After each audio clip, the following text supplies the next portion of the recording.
One shot, one kill, the Vlek commander muttered, his tendrils quivering in dismay. How can any species be so precise? On the barren planet of Crux 4, under the dim light of 3 distant stars, the coalition of free species huddled together in a war council. The war had been progressing well, until the humans joined the fray. Now, a new nightmare haunted the coalition's ranks, the human sniper. Perhaps we underestimated them, the Tauran general, a towering mass of hardened scales, grumbled. His voice rumbled like distant thunder, carrying the weight of every defeat his forces had suffered at the hands of these mysterious human marksmen. Underestimated? The Vlek commander's voice was almost a hiss, his slit-pupil eyes narrowing. We didn't understand them at all. What kind of soldier kills from such a distance? It's dishonorable. Another alien, smaller in stature, but with eyes that flickered like a dying star, interjected. It's not just the distance. They kill without warning, without a chance for us to even see them. By the time we know where they are, it's too late. A murmur of agreement rippled through the council. The room was filled with beings of various shapes and sizes, all bearing the scars of the recent conflicts. None could claim to have seen a human sniper and lived to tell the tale. Their knowledge was gathered only from the aftermath. Comrades dropped in their tracks, casualties counted in seconds. We need to do something, the Tan general insisted, slamming a fist onto the metal table. The force of the impact made the holographic map of the battlefield flicker. We can't continue to fight an enemy we can't see. Perhaps, a cold, mechanical voice cut through the murmurs. It is not the humans we should fear, but their methods. The voice belonged to an artificial intelligence unit, sleek and angular, floating above the group. It had been a silent observer until now, its input often regarded as too clinical, too detached from the organic realities of war. But in the face of an unseen enemy, its insight was now sought.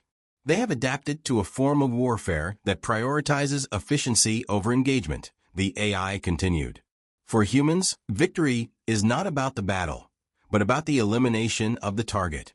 They are predators, hunters who take pride in their ability to end life with minimal effort. The word predator hung in the air, its implications clear. In the wilds of many worlds, predators were the most feared creatures, beings that could kill without hesitation, without remorse. For the first time, the coalition realized they were not fighting a traditional army. They were facing hunters, and they were the prey. Then how do we fight back? The Vlek commander's voice was almost desperate, his usual confidence shaken. How do we stop them? We can't fight them the way we fought others. We need to change our approach, the AI responded, its tone unyielding. We must become unpredictable, force them into situations where their precision is meaningless. We need to find a way to draw them out, expose them to our strengths. A voice from the back of the room suggested, we could lure them into traps, make them think they have the advantage, then strike when they least expect it. The idea sparked a debate, with strategies and counter-strategies flying back and forth.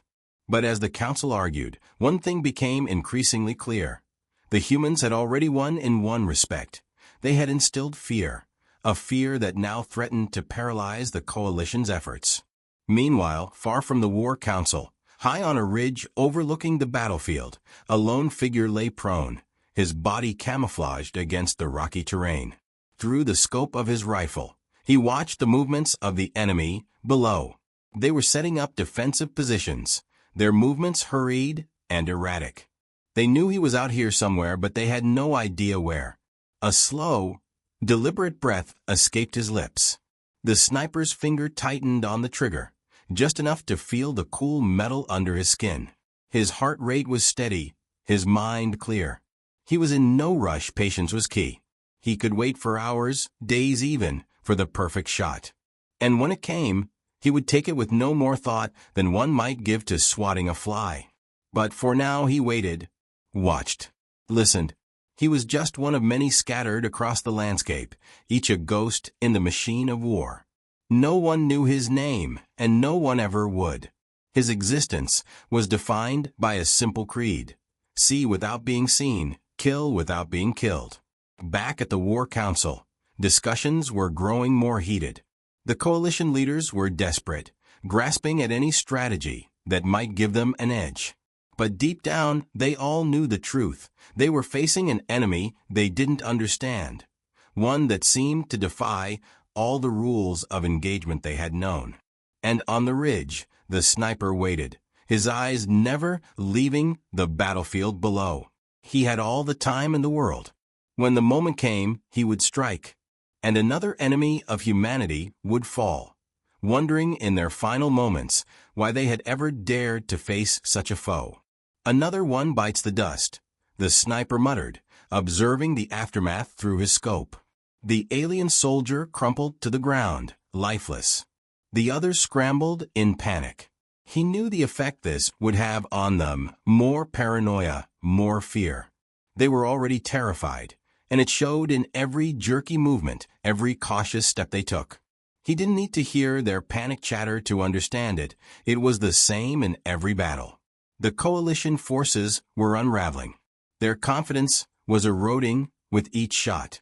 A single sniper could decimate their morale, and there were dozens of snipers just like him across the planet, all with the same mission: fear and confusion. Down below, the coalition troops were in disarray. Their commanders barked orders, trying to restore some semblance of order. But it was clear fear had taken root.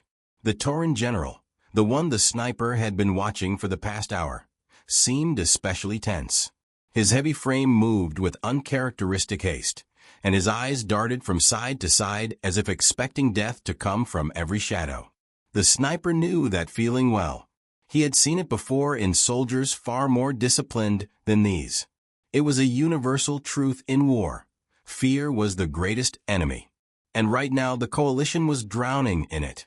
Moving to new position, the sniper whispered into his comms. His voice was barely audible over the wind that swept across the ridge. There was no need for a reply. His spotter, hidden somewhere in the rocks behind him, would pick up the message. Together, they had a silent understanding, a partnership forged in the heat of countless battles. They didn't need words to communicate. Each knew what the other would do without asking. Carefully, the sniper began to crawl backward, his movements slow and deliberate. Every inch of ground was painstakingly covered, avoiding any sudden motions that might give away his position. He had been in this spot for hours, and now it was time to relocate. A good sniper never stayed in one place too long. Doing so was to invite death. As he moved, he couldn't help but reflect on the coalition's efforts to counter them. Traps had been set, ambushes laid, but none of it mattered. The snipers were always one step ahead, always one shot away from turning the tide. The enemy was learning, adapting, but it was a slow process, and every mistake they made was costly. The sniper reached a small depression in the ground, barely large enough to conceal a person. He settled into it, adjusting his camouflage to blend with the surroundings. From this new vantage point, he had a clear view of a different section of the battlefield. The coalition forces were fortifying their positions, setting up makeshift barriers, and deploying automated defenses. It was a futile effort, but he understood why they did it. In war, even the illusion of safety was better than none. His rifle was already in position, the scope trained on a cluster of alien soldiers near a damaged transport. They were busy repairing it, oblivious to the death that watched from above. The sniper exhaled slowly, calming his mind, focusing only on the target. This was the moment he lived for, the brief instant where everything else faded away and there was only him, the rifle, and the enemy. But something caught his eye, a flash of movement in the distance, too quick to be one of the coalition's clumsy maneuvers. He shifted his aim slightly, scanning the horizon. There, among the rocks, he saw them, figures moving with a precision unlike the panicked soldiers below. They were advancing quietly, using the terrain for cover, weapons at the ready. These weren't ordinary troops. They were something else, something more dangerous. The sniper's instincts flared. These were hunters, sent to take him out. He hadn't anticipated this. The coalition had finally realized they couldn't win by conventional means, so they had sent their best, their elite, to hunt down the human snipers. It was a bold move, and if he were anyone else, he might have admired the strategy. But admiration had no place on the battlefield. And he knew what he had to do. His finger rested lightly on the trigger, waiting. He had no doubt they would find him eventually. He was good, but so were they. This wasn't the first time he'd been hunted, and it wouldn't be the last. The trick was to turn the tables before they closed in. He watched them through the scope, counting their numbers, studying their formation. There were 6 of them, heavily armored, moving with the coordination of a seasoned unit. They spread out as they approached, covering each other's blind spots, careful not to expose themselves to any potential sniper fire.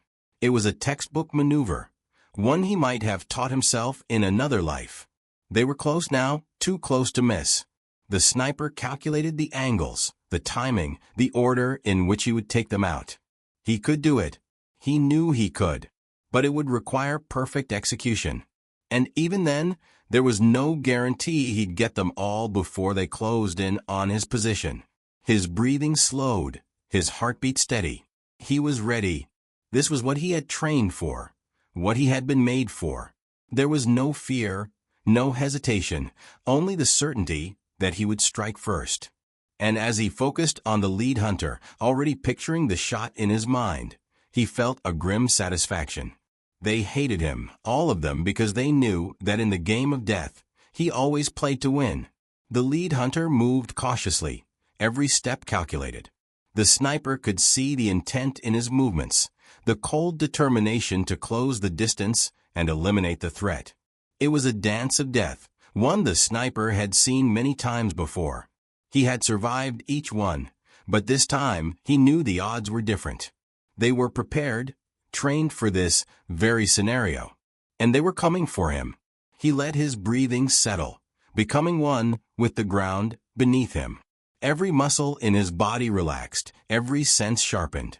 He was aware of everything. The way the wind brushed against the rocks, the distant hum of the battlefield, the scent of metal and earth. It was all information, all data he could use. His crosshairs rested on the lead hunter's visor, the faint reflection of the sun glinting off it. The sniper could take the shot now, drop the leader, and throw the others into disarray. But something held him back. This wasn't just about survival. It was about making a statement.